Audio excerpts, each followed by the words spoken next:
In this demo, I'm going to create a new XCode project, and I'm going to look at a tabbed application.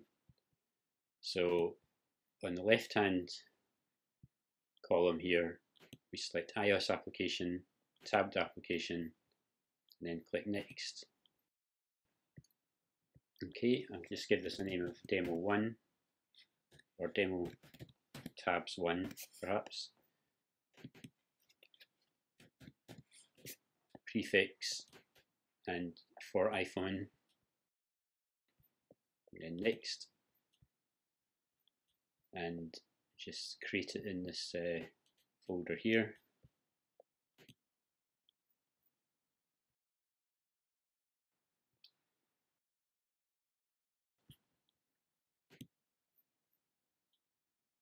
In the Xcode interface, we start with the project settings here. Deployment target iOS 7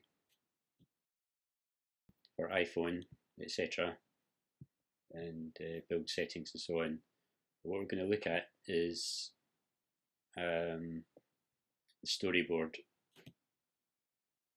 So click here on storyboard, and then just to optimize my space, I'm going to use these buttons, and I'm going to hide the file navigator by toggling that one.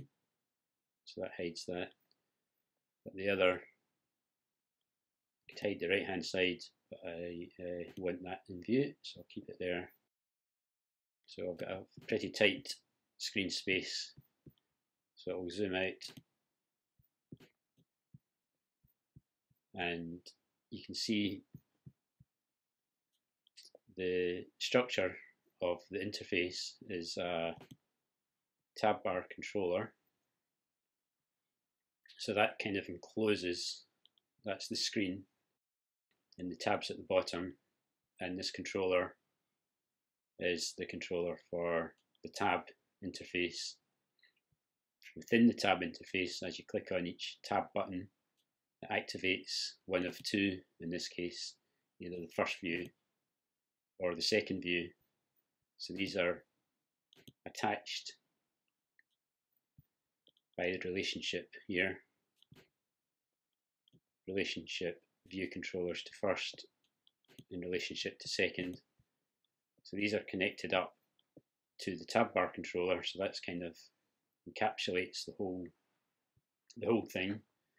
And each sub view that's going to come into play has its own view controller.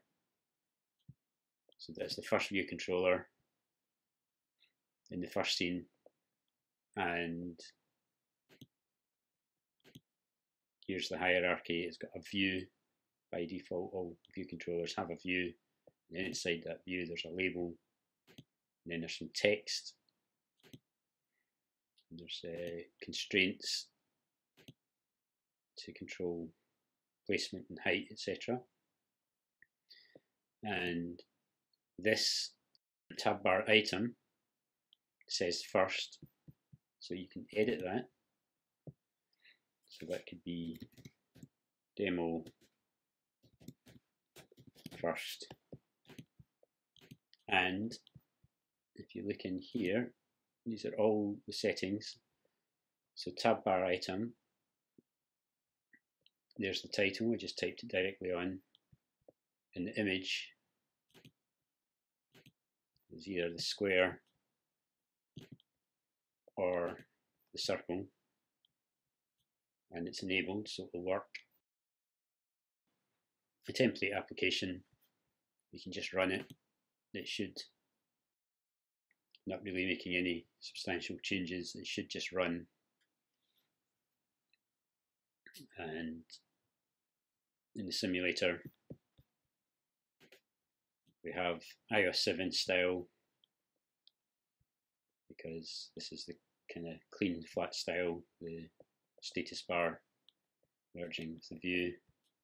So that's the first tab and the second tab. Okay, so that works, no problem. I'll stop it, and obviously I can edit that tab.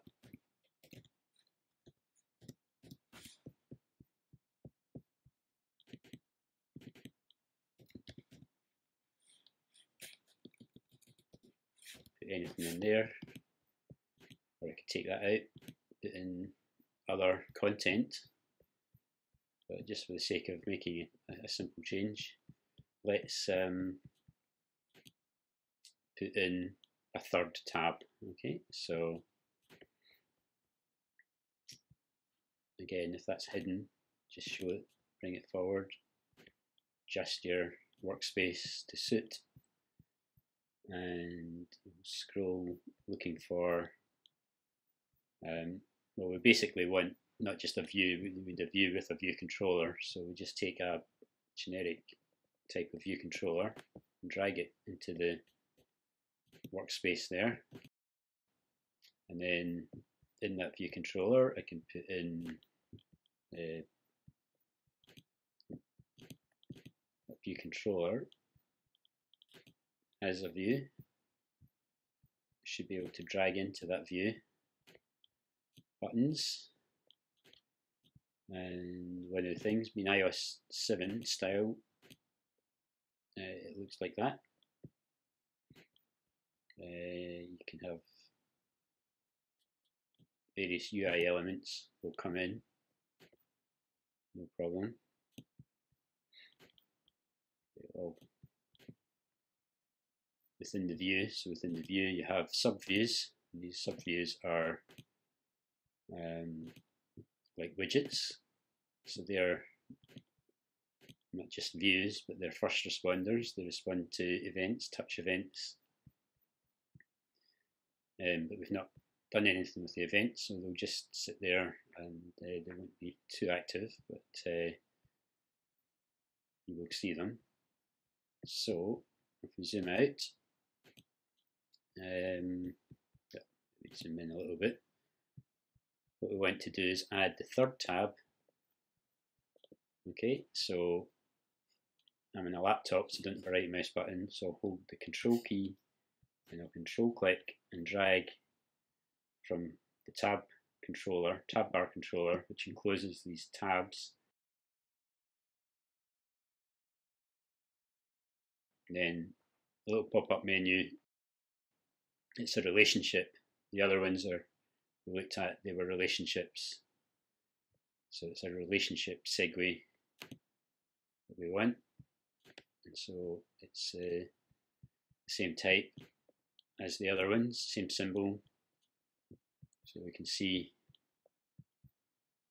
that that's the case. I can if I click here, this is the enclosing tab bar controller, and it has 3 segues to 3, and they're all the same type. This one's to first, to second, this one's to item, so it doesn't, not really named it at all. So we select that, we can have a wee look over here. It's a UI view controller.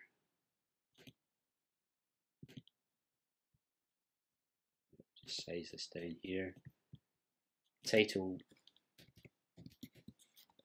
Give it a title. So now, okay.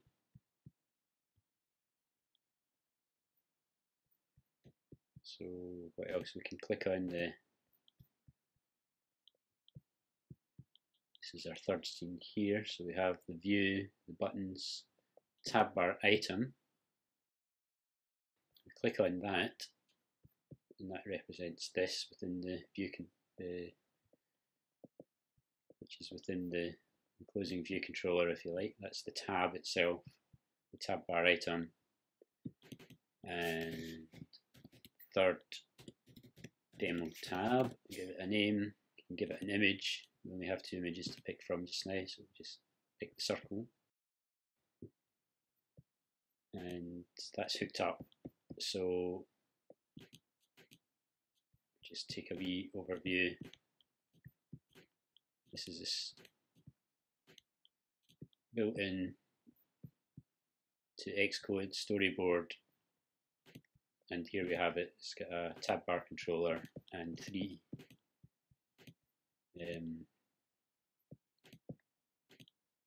further view controllers, each with their own view with content inside.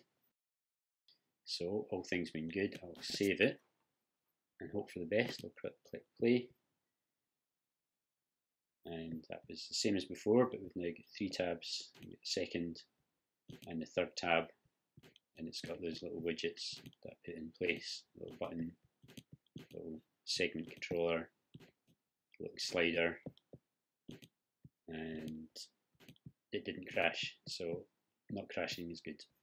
So I'll just go in there and stop it. So that was a quick demo using the templates to get a head start with tab bar controller with two tabs, add a third tab, and these could contain any content you wish. So what we need to think about is what content you would want in each view. What content would you like in there? You could put in a web view instead of the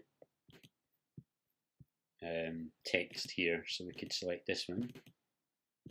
Looking closer, we could delete contents that's there. So there's nothing there at the moment. And this view, we could, well, there's two options. You could either convert that view into a web view if you wanted some HTML in there, or you could add it as a sub view. Might be a little bit easier and have some advantages. So either way, I think the easiest option is to take a web view and drag and drop that in. It should go like that. It's filled up. I think I need to adjust the height of it, because basically I don't want it to flow under the tab, I think. So we need to carefully size it. That's it there. It's just automatically sized it for me. So that's now a UI web view. And so we'll quit at that, and for the next demo we will look at populating the UI web view and loading our own HTML into that web view will be our next task.